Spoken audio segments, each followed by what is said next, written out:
Tubewell নষ্ট হয়ে গেছে, নাট খাইয়া লাইছে, এটা টকর টক্কর করে পানি উঠে না। আপনাকে মেকার আনছেন, পরে মেকারে কইছে 4টা নাট কিনা লইয়া যান। আপনি হার্ডওয়ারের দোকানে গিয়ে নাট দেন, কয় ইঞ্চি মিঞ্চি নেই, দাম কিরকম কম, কয় মোটা সিও না, একে কত মোটা দিয়ে দে, যেহেতু দাম একে মোটা দিয়ে দে। আপনি এরকম মোটা মোটা হেমাইরা চাইয়া 4টা নাট আইনা দিয়েছেন হাতের কাছে, হাতে করে কিতা কয় নাট নাট কিতা, নাট বুঝে না হবো, নাট লাগাই দিয়ে লাগা ক্ষয় ওই কেমনে চাইয়া দেয় বকল বলো আল্লাহর জীবনে বাঁচি আর মোট নাট লাগা হাতে ভাই দেখে আপনি আমার দিয়ে ওই মেন্টেসিফে তালে দিচ্ছেন আপনি। এই নাট লাগাই 4 ইঞ্চি বা নাটের জায়গা আপনি লই যাইছেন 8 ইঞ্চি 5 লই যাইছেন মোটা, আরো লাগা মোটা আছে তা দেখে লাগান যাবো নি, কথা বলে লাগান যাবো নি। যত ইঞ্চি বল্টু ফাঁক অত ইঞ্চির ভিতরে অত ইঞ্চি নাট লাগানো, এটারে কয় সঠিক নিয়ম। দাম এক হইলে মোটাটা লাগান যাইতো না ভাই, ওই নিয়ম মতো জায়গা মতো যেখানে যেইটা এখানে এইটা, এইটারে কয় সঠিক নিয়ম। জোরে কয় সুবহানাল্লাহ। কয়টা না কয়টা না গেল কয়টা? 3 নম্বরে হলো হালাল খাওয়া। 3 নম্বরে কি? হালাল খাইবেন, কম খাইবেন, কাম লাগলে মাটির ফ্যাট লাগাইয়া রাখবেন, কাম লাগলে আম ফাতা খাইবেন, যারা শুক্কা ফাতা খাইতেন চান কাম লাগলে আমরা ফাতা খাইবেন, তেঁতুল ফাতা খাইবেন। কিন্তু এরপরেও আপনি হারাম খাইবেন না। সুদ খাওয়া হালাল না হারাম? ঘুষ খাওয়া হালাল না হারাম? আমরা যে দোয়া কবুল হয় না, তো হুজুর এত দোয়া করি, গাল ভাই দাড়ি ভাই সুসুপা, কিন্তু দোয়া দি কবুল হয় না। আমি তো দোয়া কবুল হইব কেমনে? বর্বরা তুই যে লুঙ্গি পিনছ তো এটাও তো সুদের টেহা।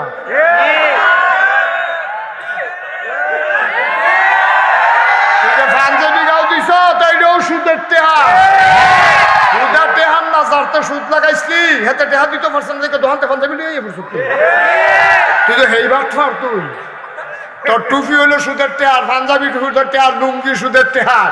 তুই গেছ মসজিদে দোয়া করতি, দোয়া করতে গিয়া বইয়া সেটা তারে হুজুরে জিকির করাইতেছে লা ইলাহা ইল্লাল্লাহ লা ইলাহা ইল্লাল্লাহ। তে ও যে জিকির করে মসজিদের বেলায় কাপ দিয়ে উঠে তার জিকিরের লগে, জানালাটি রঞ্জনী দিয়ে উঠে তার জিকিরের লগে। এর ভিতরে একটা ফোন দিয়া কইছে ভাইসা কিস্তির টেহারা লইয়া আসতাম, কই যাইতা? যখন এই ফোন দাইছে তখন তে কিতা করে?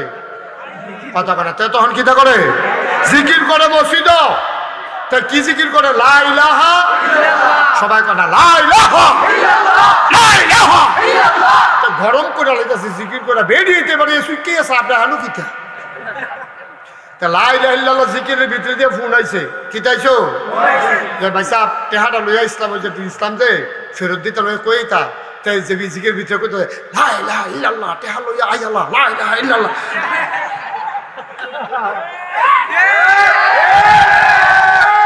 তারে সোয়াব দোয়া করলে গেলে কবুল। আর তোমার যে সিহন জিংলা দিয়ে খিচ্ছে না, এটাই তো বেশি। তোমার আল্লাহ যে কেন তোমার মাফ করে দিছে, ঠিক কিনা কও? আমরা হইলে কিতা করলেন ওই লালতাস, তারা ফ্যানওয়ালা ফহির সুবাদে বুটি চলে নিলেন নইল অসভ্য।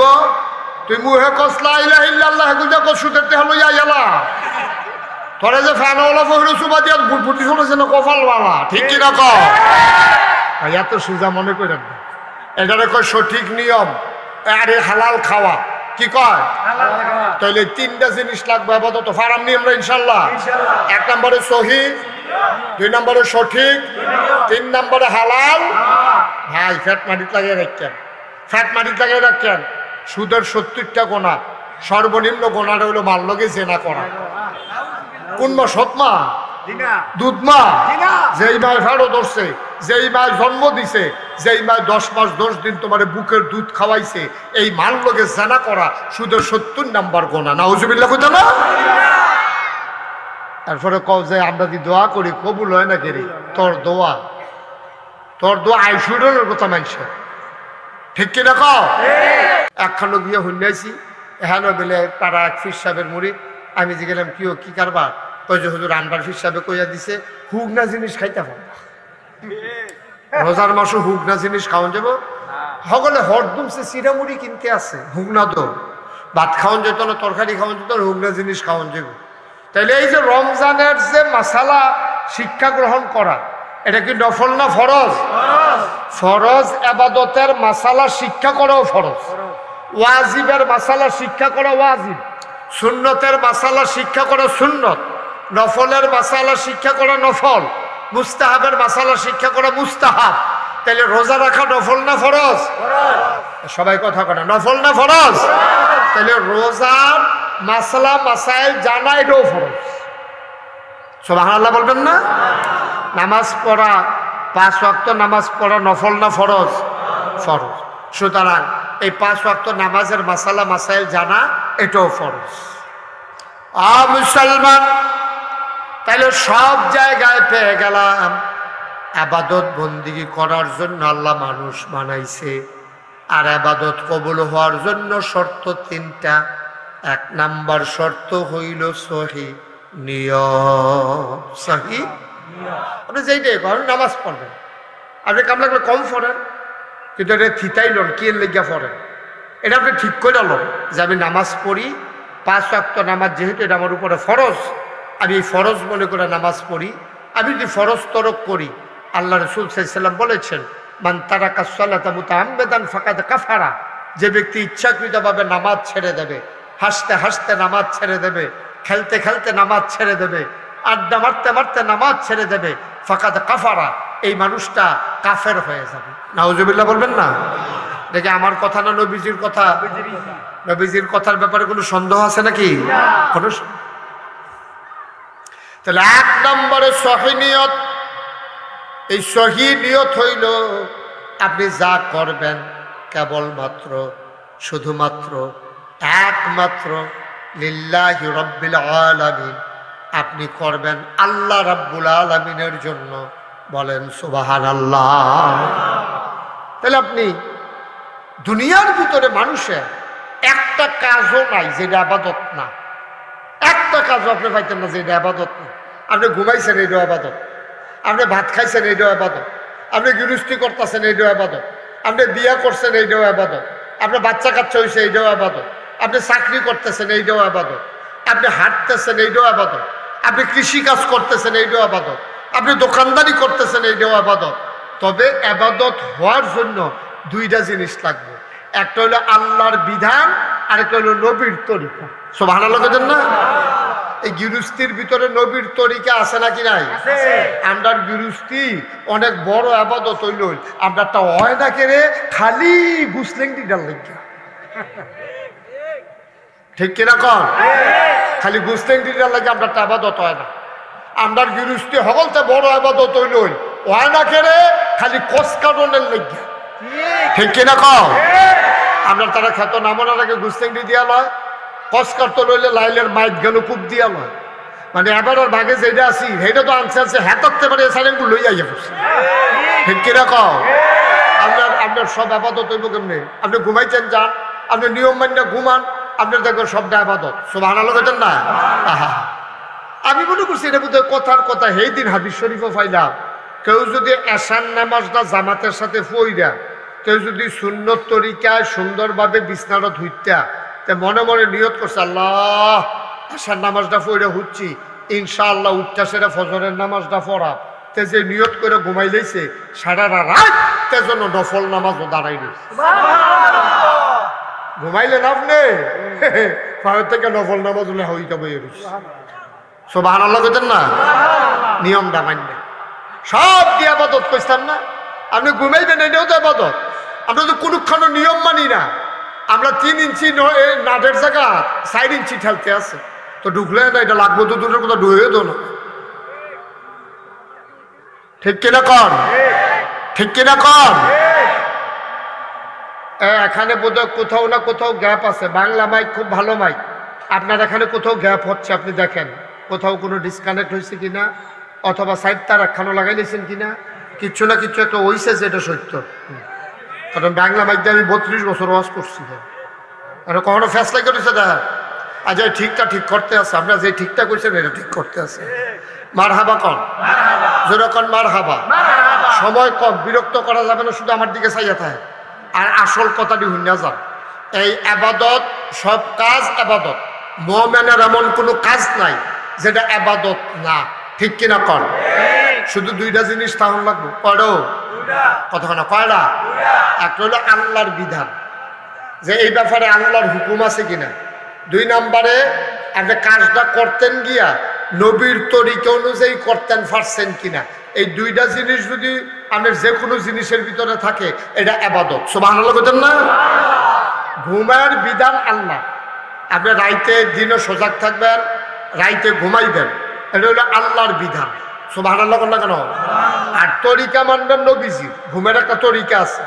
আপনি এই ঘুমাইতেন যাবেন, একটু অজু করে সেরা 2 রাকাত নফল নামাজ পড়িয়া আপনি এরপরে গিয়া বিছানাত শুয়োনের আগে দিয়া চাদর দিয়ে অথবা গামছা দিয়া অথবা ফরনের লুঙ্গিটা দিয়ে হইলো একটু দইরা আলগি দিয়া এমনি ঝাড়া দিয়া বিছানাটারে পরিষ্কার করবেন।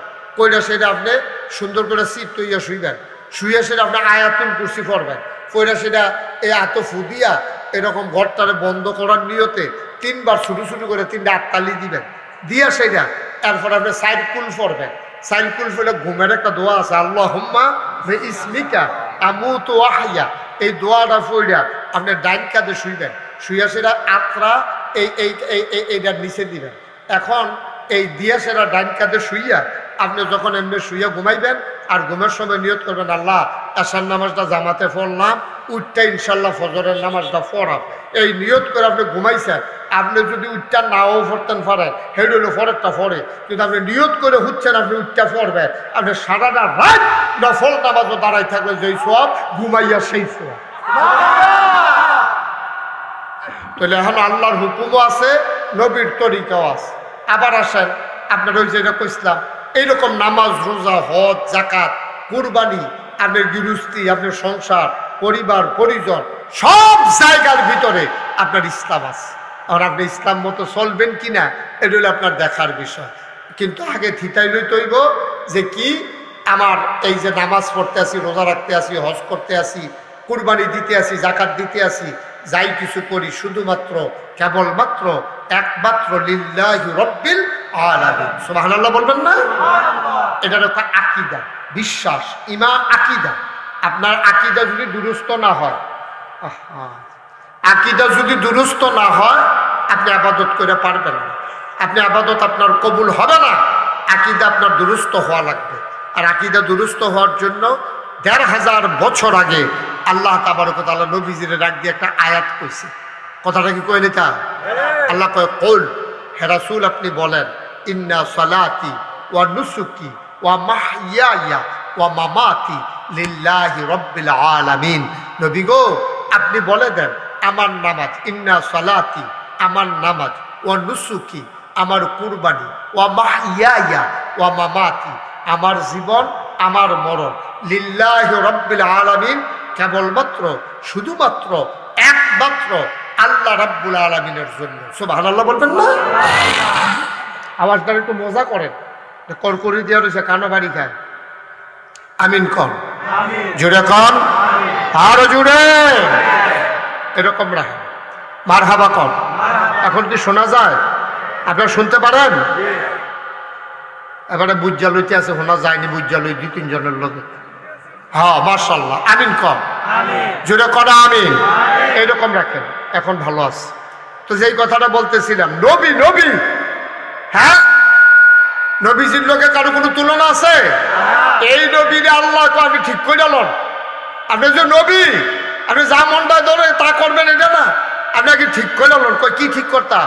কয় নিন্দা সালাতি। তো নবীজি কয় আমার নামাজ, কয় আমার কুরবানি, আমার জীবন, আমার মরণ লিল্লাহি রাব্বিল আলামিন, শুধুমাত্র কেবলমাত্র একমাত্র আল্লাহ রাব্বুল আলামিনের জন্য। সুবহানাল্লাহ বলবেন না। আচ্ছা নবীজির যদি আল্লাহ এটা ঠিক করাই লয় তাহলে আমরাটা ঠিক করানোর দরকার আছে নিও। কারণ আমরাটা আল্লাহ জানে, এরা তোরা যে কিতা করতে আস আমি আল্লাহ তো জানি। তোরা নির্বাচন হলে টুফি মাথার দেশ জিবিয়া দেশ হলে নানাত করে যখন গালো হাত দেয় আর ফরিকা দাঁড়িয়ে হস, তোরার খাদ্যর যে কি খারাপ এটিকে আমি কম বুঝি মনে করছো? এর লেগে আল্লাহ ঠিক করাইলে তুমি যাই করবা করবা আল্লাহর খুশির জন্য করবা। কার খুশির জন্য?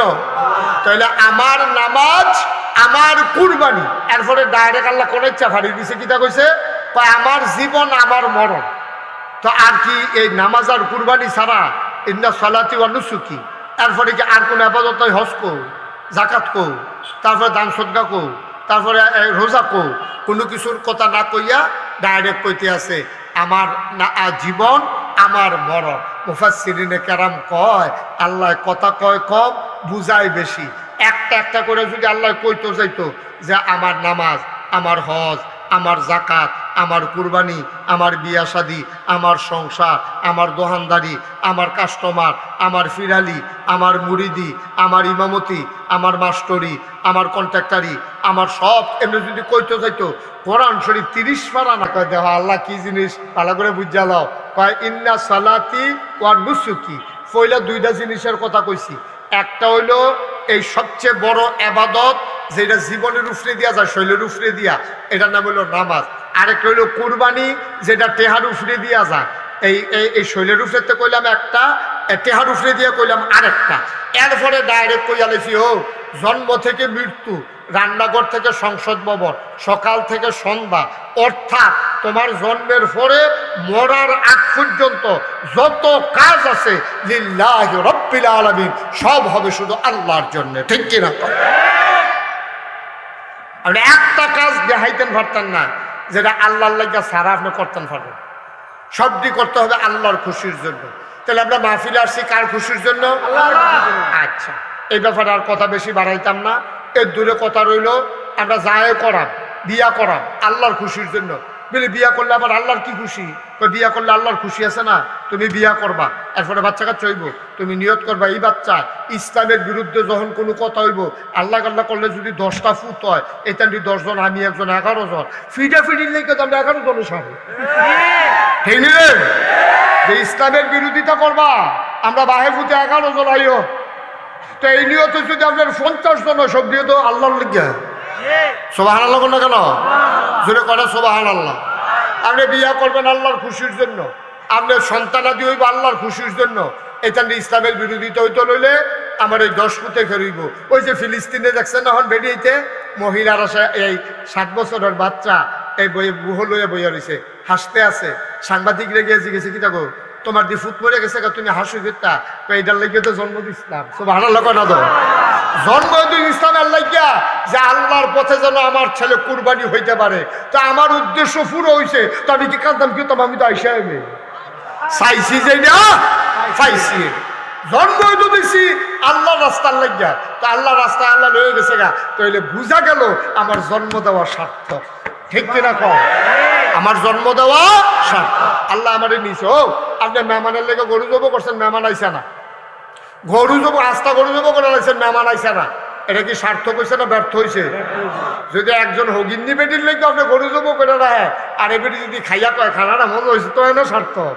তো ফুট জন্ম হয়তো দিছে তারা আল্লাহর কুরবানির জন্য, আমরা না জন্ম দেয় তা আল্লাহ আল্লাহ করে ডুবডুবি দিয়ে বললে উঠলে একসাথে বিদেশ পাঠাই দেয়। হ্যাঁ বিদেশ পাঠাইয়া 5টা ফুটে 10,000 টাকা 50। ঠিক নি রে? তো আমরা টেপাতো তৈব কেমনে? আমরা জি ফুটো তো আমরা লেগে গজব, আমরা জি ফুটো তো আমরা লেগে গজব। আপনার উদ্দেশ্য ঠিক নাই তো। আপনার উদ্দেশ্য হলো তো বিদেশ গিয়ে টেহা কামাই করবো, তো উদ্দেশ্য তো ফাঁসতে গেছে গা। আপনার উদ্দেশ্য হলো আপনারা বইয়ে বইয়ে খাইব আর হাতে টেহা কামাই করবো, আপনার উদ্দেশ্য এইটা। তো এটা আর আপাতত হইব কেমনে? আর উদ্দেশ্য যদি এইটা হইতো যে আমি জন্ম দিতে আছে ফুট, আমি বাপ হিসাবে বেশি কিছু করতাম পারছি না, কিন্তু আমার ফুটাইত্রে আমি ডিম খাওয়ায়াম, দুধ খাওয়ায়াম, এটা যে মোটা তাজা বানায়। কাফের শক্তি যখন কোন কোরআনের বিরুদ্ধে কথা বলবে, ইসলামের বিরুদ্ধে কথা বলবে, আমার সন্তানকে আমি বের করে দেব। জীবন দিয়ে ফিরে আসলে আমার জীবন সার্থক। ঠিক কিনা? কোরআনুল কারীম সূরা তাওবার 111 নম্বর আয়াতে আল্লাহ তাবারক ওয়া তাআলা ওয়াজ করে দিলেন, ইন্নাল্লাহা ইশতারা মিনাল মুমিনিনা আনফুসাহুম ওয়া আমওয়ালাহুম বিআন্না লাহুমুল জান্নাহ।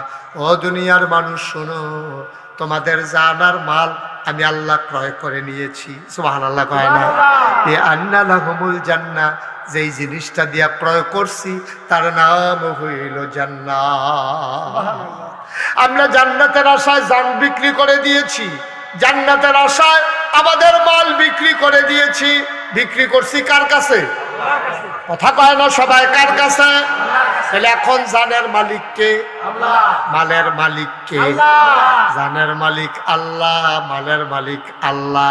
আল্লাহ কয় ওরে ব্যাকলের দল, আমি তোরার জান দিয়া কি করাম? কিননের বালা কিনছি, এই জান তো আমার কোনো দরকার নাই, তোর মাল দিয়ে আমি কি করাম? আমার তো ঘর দরজা লাগে না, খাবার দাবার লাগে না, টাকা পয়সা দরকার নাই, আমার চিকিৎসা লাগে না, আমার কোনো টাকা পয়সার দরকার নাই রে বান্দা। জান আমি কিনছি, মাল আমি কিনছি, ঠিক আছে, আবার তোদের কাছে আমানত রাখছি। আল্লাহ নিজে আমরা কি করতাম? ওই যখন কথা কইবি ইসলামের পক্ষে কইবি, ওই জান্ডারে ব্যবহার কইরা ইসলামের বিরোধিতা করলে তুই বজ্র কঠিন হয়ে দাঁড়াই যাবি। যখন কোনো মানুষ বিপদে পড়ে যাবে, ইসলাম যখন ক্রাইসিস পিরিয়ড ওভারকাম করবে, কোনো দেশের ভিতরে যখন বন্যা হবে, কোনো দেশে যখন যুদ্ধ লেগে যাবে, আমার রাখা ওই যে আমি মাল কিনা নিছিলাম, এই মালগুলো তোর কাছে রাখলাম, তুই এই মালগুলো বিপদের দিনে কাজে লাগাইবি, ঠিক কিনা? মাল আমার, জান আমার। আমরা এমন বোকার বোকা, একবার মাল আর জান বেচছি, আবার এডিরে লইয়া নিজেরা বেড়াগিরি দেহাই। আল্লাহ যদি কয় ও তুমি যে বেড়াগিরি দেহাও, জান কি তোমার নি? আমরা যে মাল লইয়া বেড়াগিরি দেহাই, আল্লাহ যদি ডাক দেয়া কয় মাল কি তোমার নি, তত লজ্জা পাওয়া ছাড়া আমাদের আর উপায় নাই। তাইলে জান ব্যবহৃত হবে আল্লাহর বিপক্ষে না পক্ষে? সবাই কথা বলে, একটা লোক চুপ থাকবেন না। এই আমার জীবন, এটা ব্যবহার হবে ইসলামের বিপক্ষে না পক্ষে? ব্যবহার করতেন গিয়ে কেউ যদি বাধা দেয়, আপনি কি বাধা মানবেন? আপনি বাধা মানবেন? বাধা তো আইবে, বাধা তো আইবে। আপনি এই জানেরও যখন ব্যবহার করতে যাবেন আল্লাহর পক্ষে, তখন বাধা আইব। তা আপনি কবেন যে আল্লাহ বাধা দিছে পরে আমি হেইও কই আব্বাইয়া গেছি, ফিরা দিছে পরে মরে গেছি গা, তোমার জান দ্বিতীয়বার আবার তোমার কাছে দিলাম। সুবহানাল্লাহ কইতেন না? এটা কোনো আমার কাছে রাখছি না। এই যে টেহা পয়সা যায় আসি, প্রয়োজনে ব্যবহার করছি, খরচ করছি, কামাই করছি, ঘর তুলছি, এরপরে যখন শুনছি যে আফগানিস্তানে বিলে টেহা পাঠান লাগবো, ফিলিস্তিনে বিলে যুদ্ধ লেগে গেছে গা, আরাকানের মুসলমানেরা বিলে উখি আইয়া সেরা তাবুর ভিতরে কোনো মতে জিন্দেগি কাটায়, সিলেটে বিলে বন্যা আইয়া পড়ছে, এরপরে শুনছি হেগুন্দা বিলে তারা মসজিদ করতে পারে না, হ্যান দিয়ে বিলে তারা মাদ্রাসার ঘর তুলে রাখছে, চালু করতে পারে না। যখনই শুনছি হুননের লগে লগে চিন্তা করছি, আরে এটি তো আল্লাহ আমার কাছে রাখছিল রে, আর যদি আল্লাহ চাইয়া বইছে তখন ঘরের তে লই আপনি বাড়ি যাবেন গা, এবিডি ফিসি দিয়া ডাক দিয়া কইব কই লইয়া যা, বলে আল্লাহর জিনিস আল্লাহর দিয়ে ইতাম যাইতে আছি। আমরা কিন্তু পারিনি সুবহানাল্লাহ? না পারি না? না সুবহানাল্লাহ তো পারে না, আমরা তো সুবহানাল্লাহ পারি, কিন্তু যেই কথাটি কইলাম এই কথা দিয়ে এই কামটি তো করতাম পারি না। আমরা হোক ইন্ডিপেন্ডেন্ট আইলে তো ভিক্ষা দিতাম পারি না, ঠিক নিও? আপনি যদি সুবহানাল্লাহ আপনি ঠেলা লাগে, এটা তো আর ঠেলা লাগে না কেন? সুবহানাল্লাহ কই আছে সেই টেস্ট লাগে, মজা লাগে, ভালোই লাগে, খারাপ না। কোনো টেহা পয়সা খরচ না, শরীরের উপরে দেওয়া যায় না। মাঝে মাঝে সুবহানাল্লাহ করলে ভালো হয় না, সকলে কয় আমি আর দুম ধরে থেকে লাভ কি? না আব্বা, বিষয়টা এরকম না। জান ডানা কার? মাল ডানা কার? আচ্ছা ও আপনি তো যদি আমি একটা ছাগল কিনি, আমি কইয়া গেলাম যে ছাগলটা আমি কিনছি, আমার ভাই গোয়াইল ঘর নাই, এই ছাগলটা আমি কই নিয়ে রাখা, তোমার 50টা টেহাও বেশি দিয়া রাখলাম, তুমি ছাগলটা রাখো, কুরবানি ঈদের দিন সকালবেলা নিয়ে আমি ছাগলটা তোমার ঘরে ডাইরেক্ট নিয়ে জব করে রাখলাম, তুমি 2টা দিন কুদুর চাইয়া রাখবে।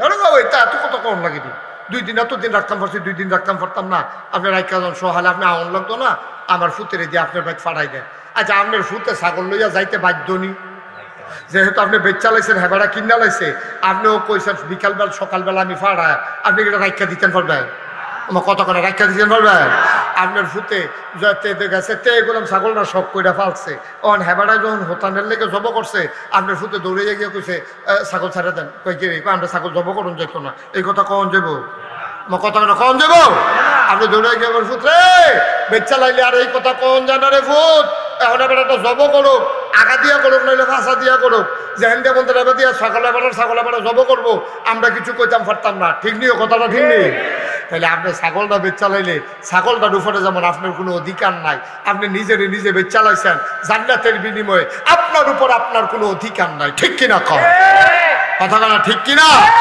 আমরা সবাই মিল্লা আমাদেরকে ব্যবহার করব আল্লাহর বিপক্ষে না পক্ষে? আমাদের কথা হবে কি আল্লাহর বিপক্ষে না পক্ষে? আমাদের মেহনত হবে কি আল্লাহর বিপক্ষে না পক্ষে?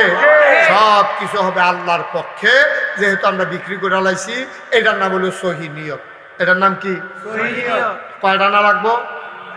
2 নম্বর হলো সঠিক নিয়ম।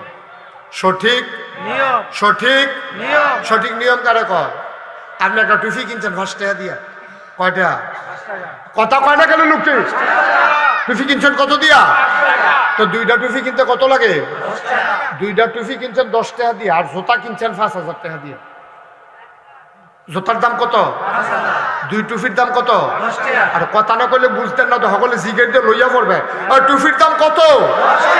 জুতার দাম কত? এখন আপনি করছেন কিতা? চিন্তা করতেছেন 10 টাকা 5000, 10 টাকা 5000। আচ্ছা 10 টিকারি ইয়া সুতান রে ফাওয়ার তোলে বাঞ্জালবি, এই কম দাম। আর জুতা 5000, এটি মাথাত লই আটতে আসেন। আপনারা বেশি কিতা কইব? কিতা কইব?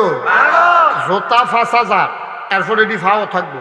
টুপি 5 টাকা থাকবো গো মাথা। এটারে কয় সঠিক নিয়ম।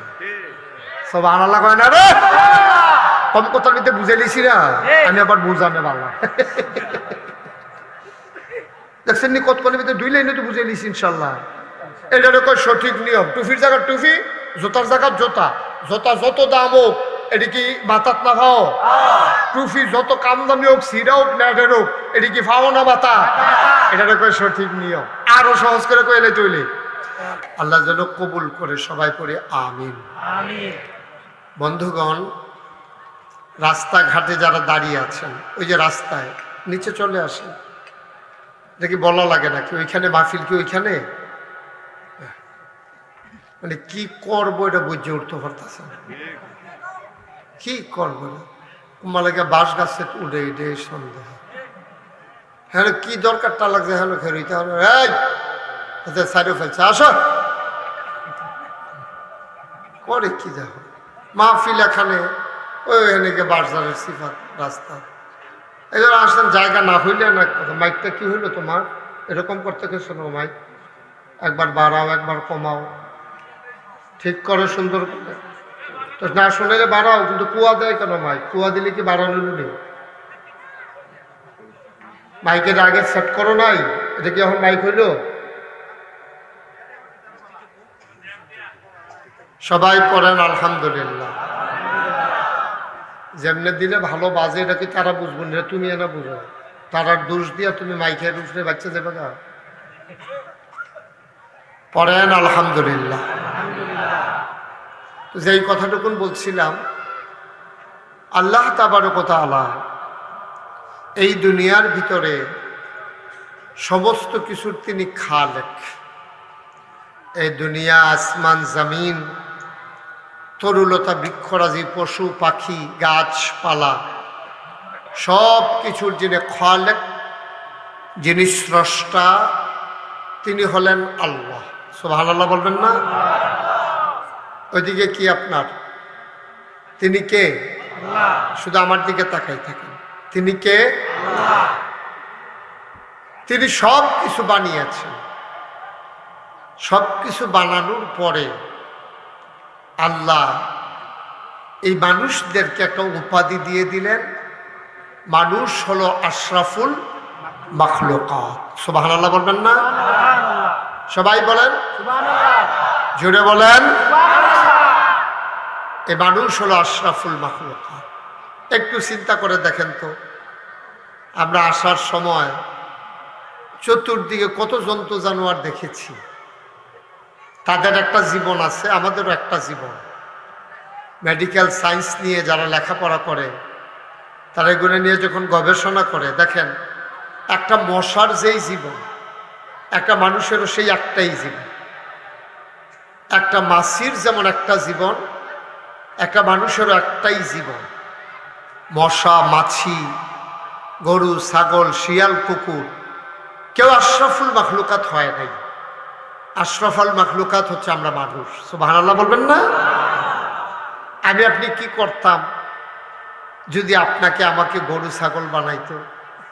তাইলে কি হইতো? এখন আমরা হয়তো কোনো একটা গোয়াল ঘরে আমাদেরকে বেঁধে রাখতো, বিকেলবেলা হয়তো জমিন থেকে আমাদেরকে আনতো ঘরে, কিন্তু আল্লাহ তাবারক ওয়া তাআলা আমাদেরকে গরু ছাগল বানায় নাই। সুবহানাল্লাহ বলবেন না? শুকরিয়া আদায় করে শেষ করা যাবে? আমার আল্লাহ রাব্বুল আলামিন এই দুনিয়ার ভিতরে আপনাকে আমাকে আমাদেরকে যদি কুকুর করে বানাইতেন তিনি তাও পারতেন, তিনি তাও করলেন না। আমরা যদি কুকুর হইতাম, রাস্তায় রাস্তায় হাঁটতাম, খিদার জ্বালা নিয়ে কোনো একটা দোকানের সামনে অথবা ঘরের সামনে গিয়ে দাঁড়িয়ে থাকতাম, আমরা চুপি চুপি হয়তোবা কোনো একটা ঘরের ভাতের পাতিলায় মুখ দিতাম, মানুষগুলো আমাদেরকে পিটাতো, মারত, কিন্তু তিনি তো তা করলেন না। আপনাকে আমাকে মানুষ করে বানাইলেন, বলেন আলহামদুলিল্লাহ। এই মানুষ করে বানানোর পরে তিনি আমাকে অর্ধাঙ্গ বিকলাঙ্গ, আমার চোখের জায়গায় চোখ রেখে তিনি যদি দৃষ্টিশক্তি কেড়ে নিতেন, আমার হাতে যদি ধরার ক্ষমতা না দিতেন, পায়ে যদি চলার ক্ষমতা না দিতেন, আমাকে অর্ধাঙ্গ বিকলাঙ্গ করে দিতেন, তাও তিনি পারতেন। তিনি তাও করলেন না। তিনি দয়া করে আমাকে পূর্ণাঙ্গ পরিপূর্ণ সুস্থ মানুষ বানাইলেন। সবাই পড়েন আলহামদুলিল্লাহ। চান্দিনা বাস স্ট্যান্ডে, কুমিল্লা রেল স্টেশনে কত মানুষ ভিক্ষা করে, চোখে দেখেন। আজকে মসজিদ থেকে যখন বের হয়েছেন তখনও দেখেছেন কত মানুষ মসজিদের সামনে ভাঙ্গা থালা নিয়ে ভিক্ষার জন্য বসে থাকে। কিন্তু আপনাকে আল্লাহ পরিপূর্ণ মানুষ বানাইছে, সুবহানাল্লাহ বলবেন না? মুসলমান এই মানুষ করে বানানোর পরে এমনে এমনে ছেড়ে দেন নাই। কোন পথে গেলে জান্নাত, কোন পথে গেলে জাহান্নাম, কোন পথে গেলে লাভ আর কোন পথে গেলে লোকসান, কোন পথে ভালো কোন পথে মন্দ, কোন পথে কল্যাণ কোন পথে অকল্যাণ, কোন পথে শিরক বিদআত, কোন পথে তাওহীদ রিসালাত, কোন পথে কুফর আর কোন পথে ইসলাম জানানোর জন্য যুগে যুগে আমার আল্লাহ আমাদের জন্য নবী এবং রাসূল পাঠাইছেন, বলেন সুবহানাল্লাহ। নবীরা মানুষদেরকে ডেকে ডেকে গোমরাহি থেকে হেদায়েতে, কুফর থেকে ইসলামে, শিরক এবং বেদাত থেকে তাওহীদ এবং রিসালতে নিয়ে এসেছেন। সব কিছুর একটা নিয়ম আছে, নিয়ম ছাড়া পৃথিবীতে কিছুই হয় না। তো মানুষ আল্লাহ বানাইলেন। তো এখন আমরা যদি জানতে চাই, মাওলা আপনি মানুষ কেন বানিয়েছেন? আল্লাহ তাবারক ওয়া তাআলা সুন্দর করে কোরআনুল কারীমে সূরা বাকারায় ওয়াজ করে দিয়েছেন, ইয়া আইয়ুহান নাস, বলেন সুবহানাল্লাহ। আল্লাহ আমাদেরকে ডাক দিয়েছেন, এই মানুষেরা, ইয়া আইয়ুহান নাস। আমরা বলি জি আল্লাহ। উবুদু রাব্বাকুম, তোমরা ইবাদত করো তোমাদের রবের। আমরা বলি রবকে, আল্লাযী খালাকাকুম, যিনি তোমাদেরকে সৃষ্টি করেছেন। আমরা বলি কে আমাদেরকে সৃষ্টি করেছেন? কয় শুধু তোমাদেরকে না, ওয়াল্লাযীনা মিন ক্বাবলিকুম, তোমাদেরকে এবং তোমাদের যারা পূর্বপুরুষ, তোমার আব্বা তোমার আম্মা, তোমার দাদা তোমার দাদি, তোমার নানা তোমার নানি, তোমার জাতির পিতা ইব্রাহিম, তোমার আদি পিতা আদম, তোমার আদি মাতা হাওয়া, তোমার নবী মুহাম্মদুর রাসূলুল্লাহ সাল্লাল্লাহু আলাইহি ওয়াসাল্লাম, সবাইকে যিনি বানিয়েছেন, উবুদু রাব্বাকুম, ইবাদত করবা শুধুমাত্র কেবলমাত্র একমাত্র আল্লাহ রাব্বুল আলামিনের, বলেন আমিন। আমরা ইবাদত করব কার? আল্লাহ। সবাই একটু বলেন জুড়ে, কার? লোকজন তো মাশাআল্লাহ অনেক চলে আসছে, বাকি যারা রাস্তাঘাটে দাঁড়িয়ে আছেন চলে দ্রুত চলে আসে। আমরা মাগরিব পর্যন্তই কথা বলবো ইনশাআল্লাহ। ওয়া মা তাওফিকি ইল্লা বিল্লাহ।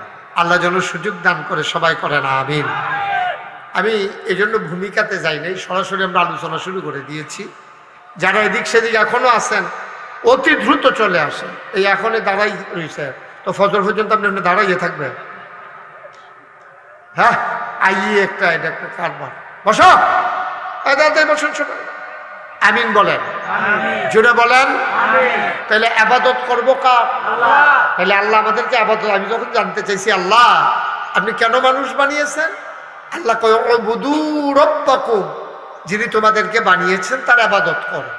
এই ব্যাপারে কোরআন শরীফ আরো সুন্দর করে কথা আছে, আরো স্পষ্ট কথা, ওয়ামা খালাকতুল জিন্না ওয়াল ইনসা ইল্লা লিয়াবুদুন। মানুষ বানানোর কোনো দরকার ছিল না, জিন বানানোর কোনো দরকার ছিল না। মানুষ আর জিন বানানো হয়েছে কেবলমাত্র শুধুমাত্র একমাত্র আল্লাহর ইবাদতের জন্য। বলেন সুবহানাল্লাহ। যত আপনি পর্যালোচনা করবেন দেখবেন মানুষ বানানোর একটাই উদ্দেশ্য, মানুষ যেন আল্লাহর ইবাদত করে। তা আমরা তো ইবাদত করি না, করি না আমরা ইবাদত, কিন্তু আমাদের ইবাদতগুলো কাজে লাগে না। কাজে না লাগার পিছনে কারণ হলো তিনটা। আমাদের ইবাদত আমরা যাই করি, আমাদের যে কাজে লাগে না, কারণ আমাদের ইবাদতের ভিতরে তিনটা জিনিস থাকা দরকার। যে কোনো ইবাদত, ছোট হোক বড় হোক, নামাজ হোক, রোজা হোক, হজ হোক, জাকাত হোক, কোরবানি হোক, নফল নামাজ হোক, যে কোনো ইবাদত করার জন্য আপনি তিনটা, কবুল হওয়ার জন্য তিনটা শর্ত। এক নম্বর হলো সহি নিয়ত। সুবহানাল্লাহ বলবেন না? নিয়ত সহি করা লাগবে। আপনি কেন ইবাদত করতেছেন একেবারে সহজ করে, কোনো ফাট্টাফাট্টি দরকার নাই, কোনো পক্ষপাতিত্ব দরকার নাই, কাউরে আক্রমণ করার দরকার নাই। আমরা দেশ যখন নির্বাচন হয়, যে কোনো নির্বাচন, মেম্বরি হোক, চেয়ারম্যানই হোক, উপজেলা, ভাইস চেয়ারম্যান, তারপরে এমপি, এই যত নির্বাচন আছে সব নির্বাচন, কিছুদিন আগে আমরা দেশে এমপি নির্বাচন গেছে। আচ্ছা আপনারা করে মন থেকে বলেন, যারা যারা দেখছেন তারা এই কইবেন, যারা এমপি নির্বাচনে দাঁড়ায়, যারা প্রার্থী হয়, খুব কম আছে, বেশিরভাগ মানুষ দেখবেন যেই দিন নির্বাচনের কাজকর্ম শুরু করে এই দিন থেকে তারা দেখবেন টুপি মাথার দন শুরু করে। না, এটা আমার লোকে ঠেলার লোকে ঠিক করার দরকার নাই। আপনি দেখা থাকলে কইবেন, না হইলে কইবেন যে হুজুর আমি দেখছি না, যদি কইতাম পারতাম না, সত্য কথা কইবেন, অসুবিধা কি? আমি দেখছি দিকে, আমি তো এই নির্বাচনের সময় তো অনেক মাহফিলও যাওয়ান লাগছে, তো আমি একটা মাহফিলও এমন কোনো লোক পাইছি না যে এবারে দাঁড়াইছে, এবারে কামলে 10 ভোট পাইব, এটার কোনো সমস্যা নাই।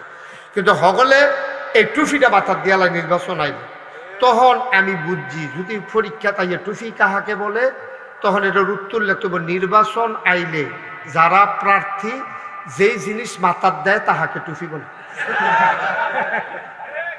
না, এটা তো আমি দেখতে শূন্য করতেছি আর কি, ঠিক না? টুফি কাহাকে বলে? নির্বাচনের আগে মাথার যেটা দেয় প্রার্থীরা, ইহাকে টুফি বলে। এটা কইলে কি অন্যায় হইব? তো না হইলে টুফি যদি সুন্নত হয় তাহলে নির্বাচনের আগে কি এটা সারা বছরে তো শূন্য নাকি? এটা মাইজে মাইজে শূন্য? টুফি যদি নবীর শূন্য হয়, আপনি যদি সুন্নত মনে করে টুফি দেন তাহলে সবসময় দিবেন, এই সবসময় আপনি মাথার দিবেন। আর নির্বাচন আইলে টুফি মাথার দেন। নির্বাচন গেছে, এবার ওই আনন্দ মিছিল, এখনো টুফি আসেনি? টুফি লুঙ্গি যে আছে এটাই তো বেশি, টুফি তো ফুয়ের লোকে নাই। কই গেছে এটার লোকে টুফি? ফেল করিন না বেড়ারও নাই, ফাঁস করিন না বেড়ারও। এবার মনের তে সাক্ষী দিবেন যে আমরা কইতাম কি, যে আবাদত কবুল হওয়ার জন্য শর্ত 1 নম্বর হলো সহি নিয়ত। তাহলে আপনি যদি টুফিটারে সুন্নত মনে করেন, নবী সবসময় হয় টুফি, না হইলে রুমাল, না হইলে এক টুকরা কাপড়, কোনো সময় নবী খালি মাথায় থাকতেন না। সবসময় নবীজি মাথা ঢেকে রাখতেন, কিছু না কিছু দিতেন, হয় রুমাল দিতেন, নাইলে পাগড়ি পরতেন, নাইলে টুপি পরতেন, কোনোভাবে না কোনোভাবে তিনি টুপি দিয়ে মাথা ঢেকে রাখতেন। তো টুপি যদি সুন্নত মনে করে আপনি পরতেন তো এর আপনার সওয়াব হইতো।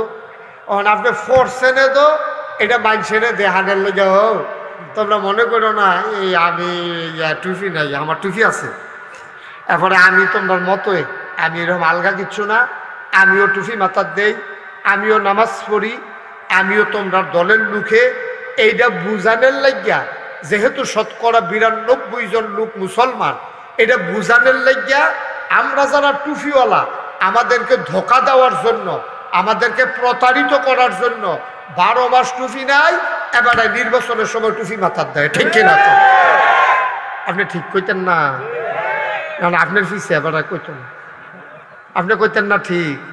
এবারে কোনো নমুনা খারাপ করেন, আবার মামলা টামলা খাইয়া লাগে। আপনি ঠিক কইয়া যদি মামলা খাওয়ার লাগে, তো আমি তো ফইলে না। ভাইও কুদ্দুর চিন্তা করেন, আমরা যে কাজ কারবারটি করতে আসি, কুদ্দুর হিসাবটা মিলাইয়েন। এই যে মাহফিল হয়েছেন, এটার একটা উদ্দেশ্য থাকা লাগবে।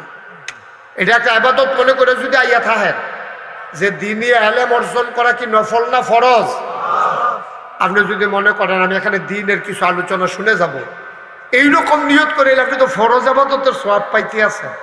সুবহানাল্লাহ কইতেন না? আপনি নফল ইবাদত না, তো ফরজের জানার নিয়ত আপনি বইলে ফরজ ইবাদতের সওয়াব পাইতে আছেন। কারণ দ্বীনি ইলম অর্জন করা কি নফল না ফরজ? ফরজ। অনেকে কয় মাহফিল হুনন মুস্তাহাব, নফল, অনেক কিছু কয়। ঠিক আছে, তো যেবারে সব জানে এবারে হুদুদি শুনতে আছে, তো এবারে মুস্তাহাব হইব। আর আমরা যেহেতু সব জানি না ফরজ, আমরা কেমনে আবাদত করাম, কেমনে আল্লাহরে ডাহাম, কেমনে আল্লাহরে স্বীকার করাম, কেমনে আল্লাহরে আল্লাহ হিসাবে চিনাম, এটি যখন আমরা জানি না, জাননের লেগে যখন আইছি, আমরা লেগে ফরজ। সুবহানাল্লাহ কইতেন না? কতটুকু এলেম অর্জন করা ফরজ, যতটুকু এলেম, খেয়াল করেন, যতটুকু এলেম অর্জন করলে আল্লাহর ফরজ আবাদতগুলা সঠিকভাবে করা যাবে, এতটুকু এলেম অর্জন করা প্রত্যেক মুসলিম নরনারীর উপরে নফল না ফরজ? আরেকটা মাসালা শুনেন, ফরজ আবাদতের মাসালা জানা ফরজ। যেমন রোজা সামনে আইতে আছে, রোজার নিয়ম কানুন জানা ফরজ, কারণ রোজা আবাদতরাও ফরজ। এটা যদি আপনি না জানেন, তো আপনি রোজা ভেঙে নেবেন। আপনি যদি মনে করেন পানি খেলে বোধহয় রোজা ভাঙে, বিড়ি টান দিলে বোধহয় নাও ভাঙতে পারে, মানে এই মনে করে আপনি হরদমসে বিড়ি টানতে আছেন সারাদিন লাগাইয়া। সুতরাং আমরা এই প্যান্ডেল অহন দিনের আলোতে যারা আইয়া পড়ছিও, আমরা বুঝে হইনে আইছি, মহব্বতের কারণে আইসেন। এই টাইমে কোনো বাংলাদেশে মাহফিলের লোক হয় না, এই টাইমে মাহফিল সাইতো আইয়া বলছে কেন চাইয়া চাইয়া আপনারা গাইয়া বইয়া লাইছেন। মাশাআল্লাহ প্যান্ডেল ভরে, আলহামদুলিল্লাহ কেন তো এবার আবার চাই কি বিশ্বাস হয় না কইছি যে এবারে মনে করছে বাড়াইয়া কই হেরি কারবার আলহামদুলিল্লাহ খাও জোরে বলো আলহামদুলিল্লাহ। এখন আমরা নিয়ম ঠিক করবেন নি, নিয়ম হালাল খানা, সুদ খাইবা কথা না খাইবা। আমরা সবাই যেহেতু সুদ খাইতাম না, তো এটা আল্লাহর সাক্ষী রেখে কই আল্লাহ এই দেয় বলা দেখি আমরা কাটা কাটা সুদ খাইতাম না, দেখি ইনশাল্লাহ ইনশাল্লাহ। আল্লাহ খাইলে খাইছে, আর খাইতো না, আল্লাহ আর খাইতো না, খাইলে খাইছে আগে ঠিক ইয়া করে বুঝলাম আল্লাহ তুমি আমিন কর আমিন কর আমিন কর। আত্মামান এই যে খাইছেন যে এটাও কইছি, আল্লাহরে জানাই রাখছি খাইছেন যে, হ্যাঁ এটাও কইয়া রাখছি, অসুবিধা নাই। খাইলে খাইছি আমরা, আর না খাইলে তো সরে গেল, আর খাইতাম না ইনশাল্লাহ। এটা আমরা আমিন করা দো। এই মরহুম হুজুরে হাসান সাহেব হুজুর আমার খুব আদর করতেন, আমি চাচা ডাকতাম। আমি যে চাচা ডাকতাম, এবার মনে হইতো যেন আমি এবার আর চাচা, এবার মনে হইতো বাতি যায় এমনি নরম হইয়া। সোলানোর ভিতরে একটা আলাদা তরিকতপন্থী মানুষ, সুবহানাল্লাহ কইতেন না? এবার আমার খুব বেশি মহব্বত করতো, ক্ষেত্র বিশেষ শ্রদ্ধা করতো, যেটা আমি শরম পাইতাম। কারণ আমি এবার ফুতের সমান, আমি এবার ফুতের তো শুরু, এরপরেও যেই সম্মান এবার আমারে করছে, মহব্বত রে থাক, সম্মান বাদ দেন, আদর করছে এটাতে থাক, আল্লাহুম্মা আমিন কর। এবার একটা স্বপ্ন ছিল, অনেক সময় আমার লোকে কইছে। এরপরে এই যে রুহুল আমিন ভাই, উনি তো আমার লোকে পরামর্শ কইরে কইছে যে ভাই আসলে যদি মাহফিল টাফিলিতে থাকতো না, একটা যদি মাদ্রাসা করতাম পারতাম। আমি কই না ম্যান, আমি আপনার লোকে আসছি, আপনার সবাই মিল্লা আপনার সহযোগী আমিন কর না কেন। আমার এই এলাকায় যারা ভক্ত মুরিদ আছে, আমি সবাই কইয়া দিছি যে এখন একটা মাদ্রাসা হইব, তোমরা সবাই পরিশ্রম করবা, খাটবা, রমজানে ঈদে সান্দে সবসময় এটার ফাঁসে দাঁড়াইবা, আমিন কর না কেন। তারা আল্লাহ আল্লাহ করে কষ্ট করিয়া, রুহুল আমিন ভাইও নাই, হুজুরও ইন্তেকাল করলো, তখন তারা দুই ভাইয়ে মিল্লা তারা ওখানে এতিম হয়ে গেছে গা। এখন সুন্দর করে আজ আমার নিয়ে বয়াইছে, মাদ্রাসাটা করে লাইছে। আমি দেখা খুব খুশি হয়েছি, ক্লাসটা এখনো চালু করতেন পারছে না, কারণ টাকা পয়সার ব্যাপার তো, এটা করে আমরা চারটিখানি কথা না, মাসাল্লাহ বিল্ডিং করে করছে। আমি তো শুরু করছিলাম টিনের ঘর দিয়া, তারা তো মাসাল্লাহ শুরু হয়ে করছে বিল্ডিং দিয়া। আমরা এখনো যারা আছি খুশি মনে, ওই আল্লাহর খুশি, ওই যে সহিনিয়ত ওখানে আল্লাহর খুশির লেগেও এখন আসেননি একজন যে হুজুর ইনশাল্লাহ আমি 5,000 টাকা মাদ্রাসাটা চালু হইব মরহুম হুজুরের দোয়া ছেলে কই যাও টেহা তুলতো যাতে পারবেন না একজন লোক যে হুজুর ইনশাল্লাহ আমি আমার আব্বা আম্মার নামে আমি হুজুর আল্লাহর এই নবীর ঘর মাদ্রাসা এই মাদ্রাসাটা আমরা ফলামাইয়ে পড়বো ইনশাল্লাহ হুজুর আমি 5,000 টাকা ওহন নগদ পারতাম না পরে দিয়া দেন সুবিধা মতো দিয়া দেন আসেন নিহজন একটা লোক এই প্যান্ডেলটার ভিতরে একটা লোক নাই ও আমি তো বিচারি আপনি এত কান্দাত খেলছেন এটা কি ধরতাম পারছি নি কিনা আহসানুল্লাহ হাসান মোল্লা প্রেমু বাড়ি ব্রাহ্মণ খারা মোহাম্মদ হাসান মোল্লা উনি দেবে 5,000 লেহেগড়া ছাড়েননি 5,000 হ্যাঁ না মারহাবা কর কিনা শহীদুল ইসলাম তোলাগাঁও শহীদুল ইসলাম তোলাগাঁও 5,000 মার্শাল্লাহ মারহাবা কর এগুলো দাদা নি কেডা ইয়ে করলো মার্শাল্লাহ কে ও মারহাবা কর না কেন এই এটা হইলো এই দাঁড়ান দাঁড়ান এটা হইলো হুজুরের মেয়ের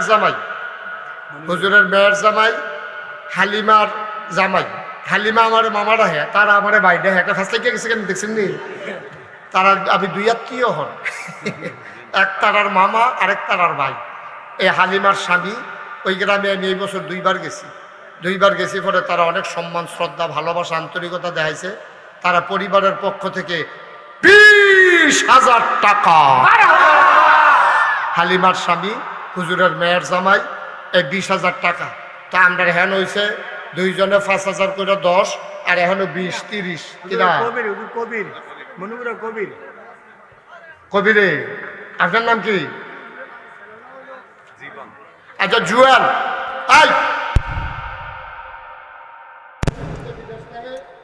রুহুল আমিন হাশিমি রহমতুল্লাহ আলাইহির স্মরণে তাদের মাগফিরাত কামনায় যিনি আমাদেরকে এই এলাকার হাজার হাজার মানুষ থেকে আসরের পরে মুবারক সময় এটা সাধারণত মাহফিলে আমাদের দেশে আসার মতো সময় না সন্ধ্যার পরে সাধারণত আমাদের দেশে মাহফিলে লোকজন আসে যিনি আমাদেরকে এই পরন্ত বিকেলে সূর্য যখন ডুবু প্রায় এ গোধূলি লগ্নে যিনি আমাদেরকে আসার বসার কিছু কথা শোনার সুযোগ করে দিলেন হৃদয়ের সবটুকু আবেগ উচ্ছ্বাস ভালোবাসা আকতি কাকতি মিনতি জমা করে মাহবুদের শিখানো কালেমা দিয়ে চিৎকার করে সবাই পড়ি আলহামদুলিল্লাহ জনাব সাহেব সদর জৈনপুরের হজরত পীর সাহেব উনি এখনো এসে পৌঁছেননি এখন যিনি সভাপতির দায়িত্ব পালন করছেন আমাদের মরহুম হুজুরের সুযোগ্য সাহেবজাদা বিশিষ্ট চিকিৎসক ইবনে সিনা মেডিকেল কলেজের সম্মানিত সহযোগী অধ্যাপক জনাব ডাক্তার মোহাম্মদ নুরুল্লাহ সাহেব অন্যান্য ওলামাই কেরাম মাহফিলের প্রিয় পরিচালক হুজুর আরেক সাহেবজাদা হযরত মাওলানা মোহাম্মদ সফিউল্লাহ হাশেমি উপস্থিত এলাকার বিভিন্ন মসজিদের ইমাম সাহেবান ওলামাই কেরাম মুরব্বিয়ানে আজাম কলিজার টুকরা যুবকেরা পর্দার আড়ালের আমার মা ও বোনেরা সবার প্রতি আমার আবারও আন্তরিক সশ্রদ্ধ সালাম আসসালামু আলাইকুম ওয়া রাহমাতুল্লাহি ওয়া বারাকাতুহু আল্লাহর খাস মেহেরবানি 11তম বার্ষিক এই মাহফিল দেখতে দেখতে 11টা বছর পার হয়ে গেল। প্রতি বছরই আমি আগে পিছে যেমন করে হোক এসেছি। এবছর আমার অন্য জায়গায় প্রোগ্রাম থাকার কারণে, কিন্তু হুজুরের সন্তানদের সাথে আমার একটা সম্পর্ক, হুজুরকে আমি মন থেকে শ্রদ্ধা করতাম, এজন্যে দিনের আলোতেই আপনাদেরকে কষ্ট দেয়া লেগেছে, জাস্ট হাজিরা দিয়ে যাওয়া। ইনশাআল্লাহ আপনারা পুরা সময় নিয়ে কথা শুনবেন, আমি শুরু করে দিয়ে যাওয়া।